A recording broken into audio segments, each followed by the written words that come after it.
Cei care își cumpără apă la sticlă și o pun la înghețat și dezghețat ca să facă apă hexagonală, ce șansă au? Niciuna. Am înghețat. Este o iluzie că există un confort la oraș. Să înceapă tratamentul! Te nimicesc în bătaie, Speranța! Nu știu ce se întâmplă cu tine.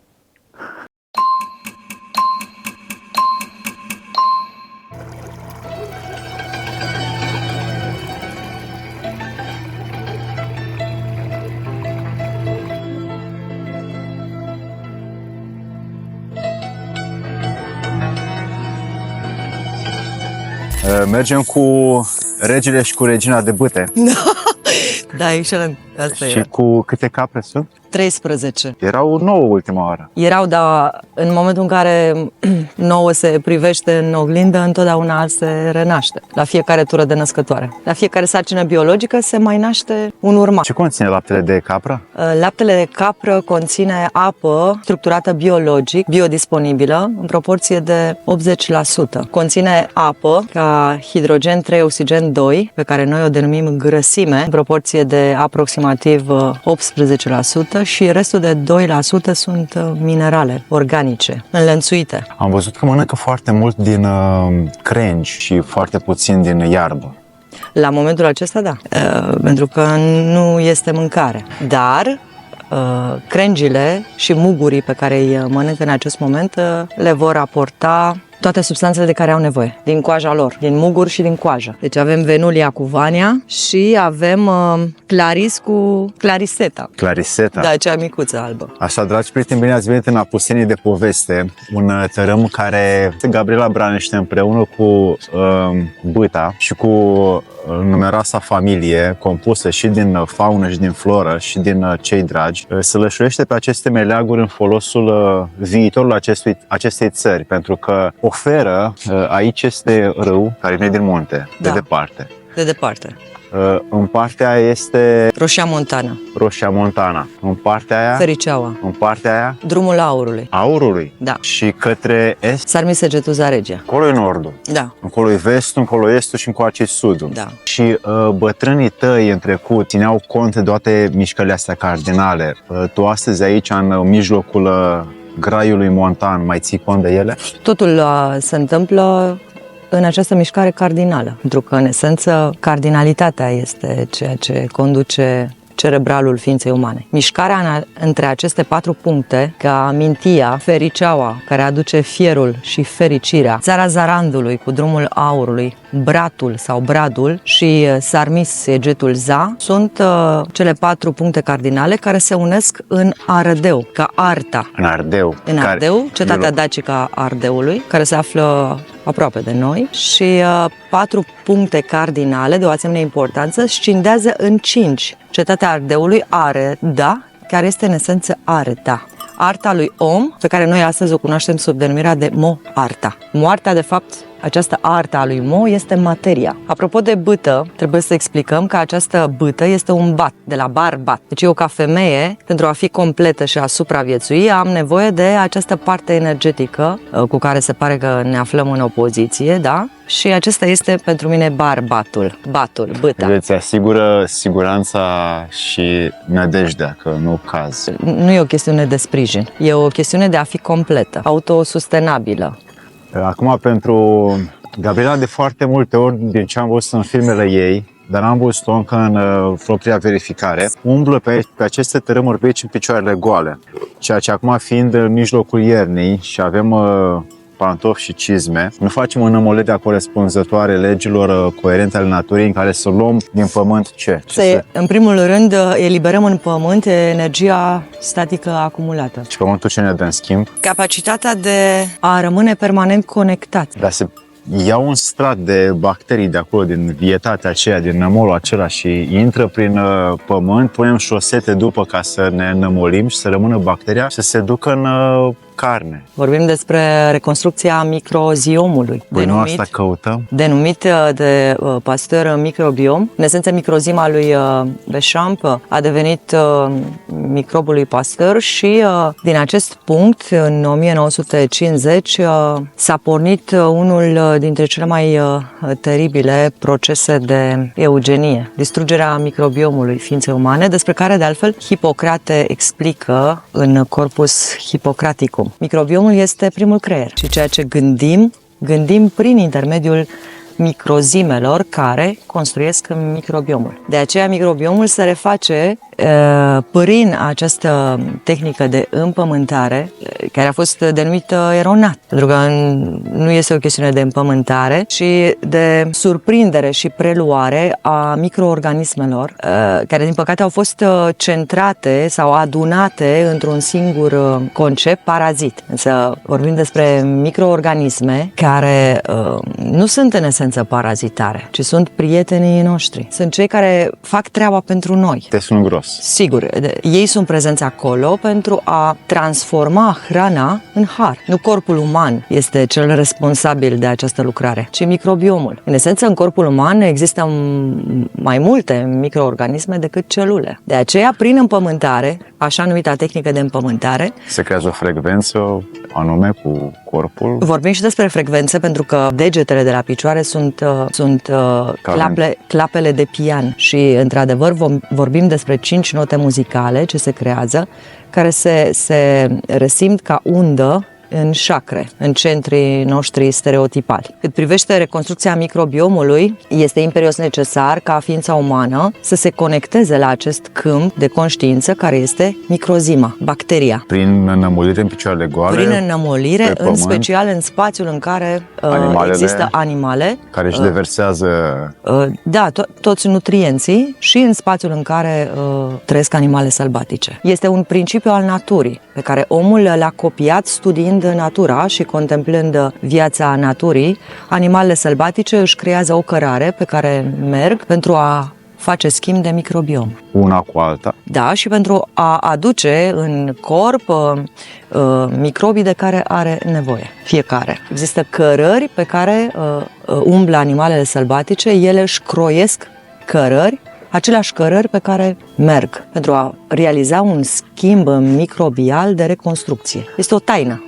Cum constata ciobanul, stă așa, câte 6 ore stă pe zi prins în bâtă, în toiag, și contempla procesele și mișcările naturii, evident, neavând o doamnă atât de inteligentă lângă, dar stătea singur și în el se petrecea de fapt cosmosul, n-avea niciun fel de obstacol. Avea oi sau capre și el de fapt se plimba în cosmos și caprele după el. Dar având în vedere că Gabriela Braniște a binecuvântat această atitudine a aposenilor, mă gândesc că pentru unul dintre voi care sunteți mai doritori de înființare duhovnicească a trăsăturii pământești românești, să dați năvală în Apuseni și să vedeți harul cu care această zonă este zămislită și ce hrană poate să vă ofere mama Gabrielei Braniș, care e venită din adâncurile cosmosului ca să servească Dar o să vedeți voi, nu vă spun mai multe, că eu plec cu zâmbetul pe buze și nu știu de ce când trec pe la masă, pe la ei. Să mergem după capre sau vin caprele după noi? Noi suntem liderii, da? Deci noi luăm într-o direcție, le fluierăm și mai departe vin ele după noi? Ne simt, pur și simplu, că noi am plecat, ele au nevoie de protecție, noi trăim în simbioză cu aceste animale. Și acum dacă un lup vine? Atunci nu mai avem nicio șansă. Păi avem două bâte.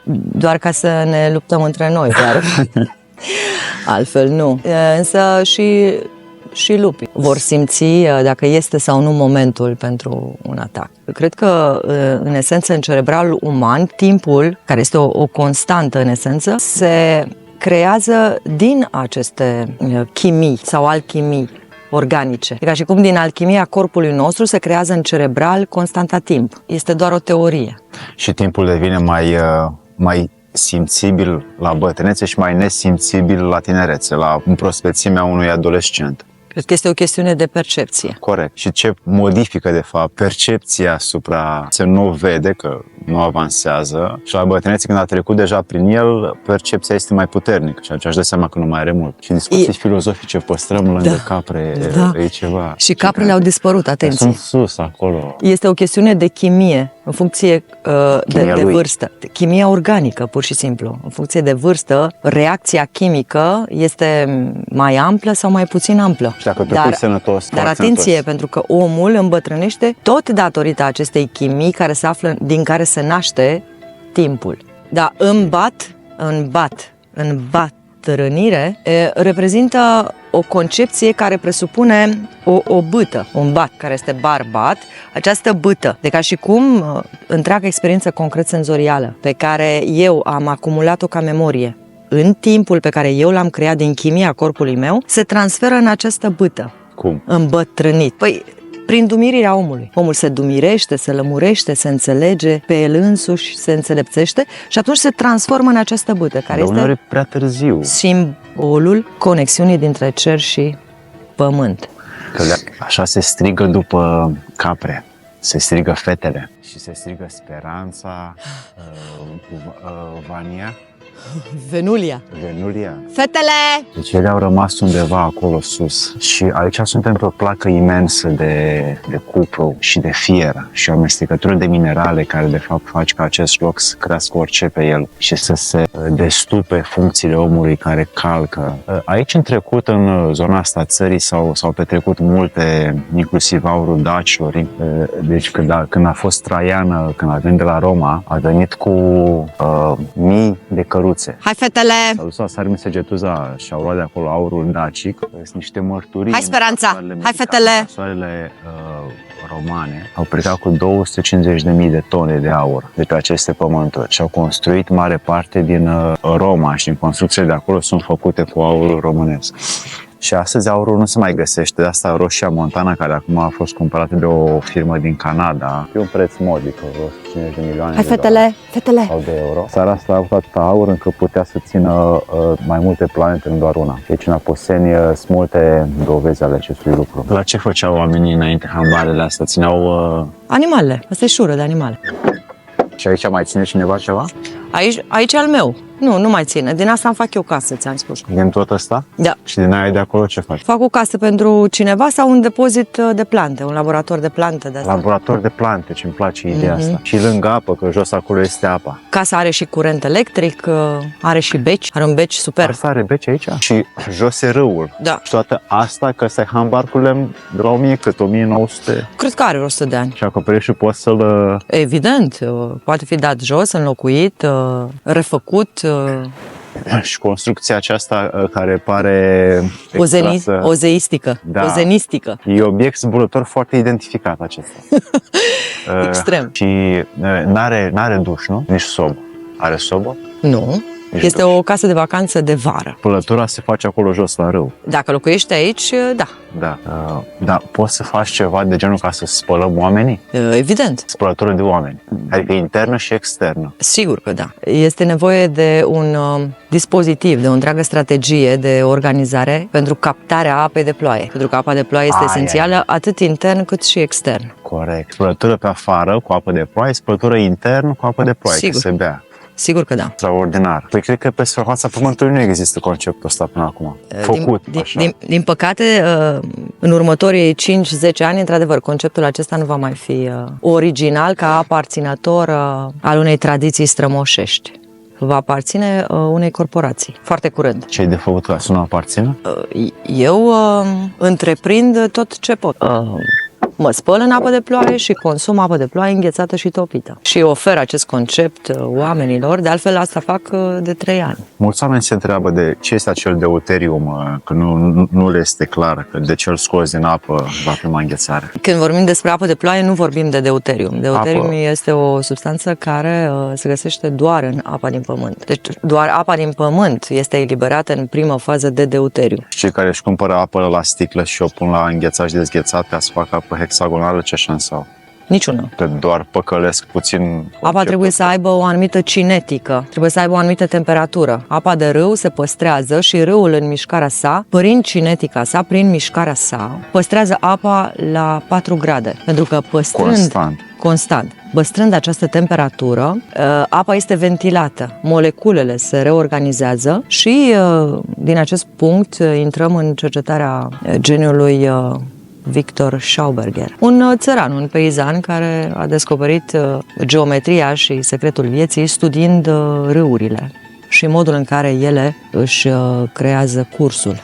Pietre și cu mișcările acelea de spărgându-se apare, făcându-și molecula după. Da, și asta este mișcarea, cinetica apei și această cinetică trece prin 4 portaluri care sunt anotimpurile. Și ea se restructurează în fiecare anotimp. Își rescrie întreaga geometrie, înghețând și topindu-se în anotimpul de iarnă. De aceea iarna este vitală pentru ființa umană și pentru întreaga natură, pentru a rescrie geometria apei. Timpul rece, pe care noi îl denumim generic ger, se transformă prin geometria apei în inger și tot ce se poate ingera este un înger. Apa capătă o nouă informație, o nouă imagine. Profesor Grigore Albu Gral spune că apa este fetus în pământ. Deci, în esență, sămânța din care izvorăște totul este apa din cer căzută pe pământ. Apa conține toate codurile neurolingvistice pentru a crea întreaga diversitate și varietate, care pentru noi este infinitală. A plecat după capre, că nu mai răspunde niciuna să urce după noi, că vreau să urcăm sus pe munte și a plecat cu bâta, traversează văzduhul și se duce să le pună la punct. Și contemplarea supremă ne duce înapoi la ce putem să luăm din natură. Deci am stat în sânul ei, într-o totul imersați în mijlocul făgăduinței pe care tu aici ți-ai asumat să pleci de la oraș, să te întorci la mama natură și să iei hrana ei adevărată ca să mă hăruiesc. Ca să te hăruiești, ca să pui harul pe care îl primești din hrana. Unicul LM ENTA care conferă programe neurolingvistice și capacitate cerebrală. Hrana este o informație pe care noi o decriptăm prin intermediul creierului denumit microbiom. Confortul banului, a materialului și al căldurii de la oraș îi închide pe mulți într-o iluzie că totul o să fie bine. Este o iluzie că există un confort la oraș. Acum, tu că ai făcut cunoștință cu acest spațiu, ce poți spune? Este confort sau nu? Este confortul hranei, confortul căldurii, confortul spațiului, al timpului. În primul rând, ai confortul timpului. Simți că trăiești mai mult. Constanta timp se derulează, așa cum ne învață legenda lui Dionisie Torcătorul, care torcea timpul, de o manieră diferită din acest spațiu, unde există unicamente Dumnezeu. Și aici te îmbraci de Dumnezeu cu tot ceea ce reprezintă spațiul pastoral, ancestral și, iată, toate codurile neurolingvistice sunt elemente aparținătoare a ceea ce reprezintă conceptul de Dumnezeu. Care sunt integrate într-o lege benefică omului în natură, în mijlocul ei, cu animale, cu faună, cu floră și o poate percepe atunci când el vine aici, culege de aici, se hrănește de aici și se întoarce la el însuși, prin natură. Sub egida acestei geometrii, genomul uman se scrie funcție de toate aceste ENTA. Iar ENTA reprezintă entitatea și tot ceea ce se obține din elementele pe care tocmai le-am menționat, stele, pietre, eter, țărână, apă, aer, sferă și litosferă, sarmisferă, acesta este un alt concept, sunt pârghiile sau sunt componentele, elementele din care se formează ENTA, ca ENTA. Și ENTA este entitatea care, mai târziu, în veac, devine identitate. Mulți oameni sunt surprinși de modul cum tu ai făcut tranziția asta rapidă și gigantică de la oraș la sat, de la capitală la Apuseni, de aici din Hunedoara. Nu eu am plecat din oraș, orașul a plecat din mine. Păi tu ai făcut un transfer holografic, morfogenetic. Doar pentru a simți libertatea. spațiu-timp. Un om este liber în momentul în care este posesorul propriei identități, iar identitatea există, cum îți spuneam, în elementa. Cu cât ești mai aproape de elementul naturii, cu atât ești mai liber. Această idee de a privi în zare, de a contempla, pe care tu ai specificat-o anterior, ciobanul, păstorul care stă și în contemplă, cugetare, asemeni cugetului, punându-și în bâtă toată greutatea sa și toate gândurile sale, e bine, aceasta este starea supremă de libertate. Și în această stare de libertate, tu fiind în comuniune cu natura și fiind posesor a pământului, a dealului, a animalelor, ești de fapt conștient că nu-ți aparține nimic și că nu există nimic care să te poată face mai mic, pentru că în natură nu există ierarhie. Și atunci, nefiind posesor de nimic și în același timp posesor de totul, pentru că totul te conține pe tine. Natura te conține pe tine. și eu conțin pe ea când o integrez. Sigur că da. Deci doar în acest raport noi suntem cu adevărat posesori și fiind posesori de nimic, suntem liberi și în același timp deținem totul. Acesta este un paradox sau sună ca un paradox, dar este o lege imoabilă a naturii. Când tu privești în spațiu, în zare, în acest zar găsești și darul și harul, categoric. Am înghețat. Anul trecut eram aici un râu jos care vine de pe munte și puțin mai încolo, lângă râu, eram la cotitură, fusesem cu Gabriela să plimbăm caprele și stăteam de vorbă și eu nu știam zona asta aici. Și întreb, dar ce încolo? Și am spus, încolo. Și am venit și am văzut zona asta aici și aici mai sunt câteva case și după aia începe țara Zălandului și mai încolo, către Roșia Montana, către vest. Aici mi-a spus că e un pământ de vânzare. Ți-am spus că e un pământ care îmi place foarte mult. Ți-am spus că e de vânzare. Așa ai spus, da. Că aș vrea să cumpăr acest pământ pentru că îmi place foarte mult. Da, și am fost mai rapid decât Gabriela, cam rar se întâmplă lucrul ăsta. Acolo în spate, că așa e purtarea de comportament tradițional, este un mormânt. Și cândva în trecut a locuit cineva în casa asta de aici, albastră, care m-a surprins, culoarea de la Voroneț pe ea, nu? E culoarea aia veche, și cu două hambare în spate, care îți pline de butoaie, cândva a fost vinul care a înzdrăvenit oamenii, cu râul care vine din munte. Și ai și o șură destul de zdravănă în spatele casei. Da, două. Două sunt. Da. Și ce facem aici? Cu deschiderea spre pădure și râul poți să faci aproape orice. Că sunt aproape 7.000 de metri pătrați care pot să fie folosiți pentru binecuvântarea întregului popor românesc care vrea să vină și să-și expună liniștea. Și nu numai. Și o să le dai apă? Sigur. Adică de aici să-și ia și să facă spălătură de oameni aici. Da, prin procesul de agregare, înghețare și topire, apa din pământ își modifică structura și devine apă cu moleculă hexagonală. Reconstrucția și reconfigurarea structurii moleculare se realizează prin acest proces simplu de agregare, care este în sine un proces al naturii și care nu implică niciun aparat creat de mâna umană, ci doar copierea și punerea în practică a unui proces natural. Această apă înghețată și topită va fi eliberată de deuteriu, va fi eliberată de carbonați și de toate elementele care sunt aparținătoare a metalelor și mineralelor din pământ. Apa devine o structură coerentă și această apă este denumită apă cu moleculă hexagonală sau apă Kepler. Să trăiască țara Zărandului, Gabriela Branește și cu tot neamul ei, toate caprele să ne fie martori că totul este libertate și într totul să căutăm și să trăim pentru libertate. Să trăiască neamurile, pentru că fiecare neam de tracogetodaci a lăsat moștenire o învățătură. Și noi suntem continuatorii și ocrotitorii acestor învățături și acestor neamuri. Să înceapă tratamentul!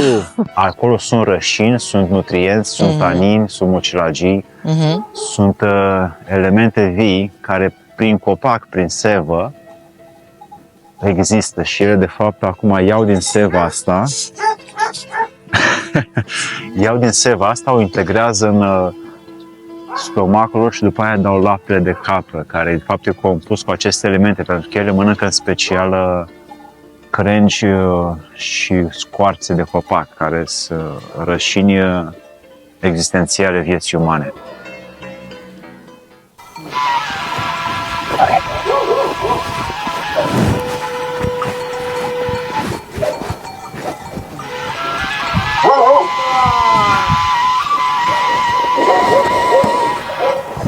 Mulțumesc.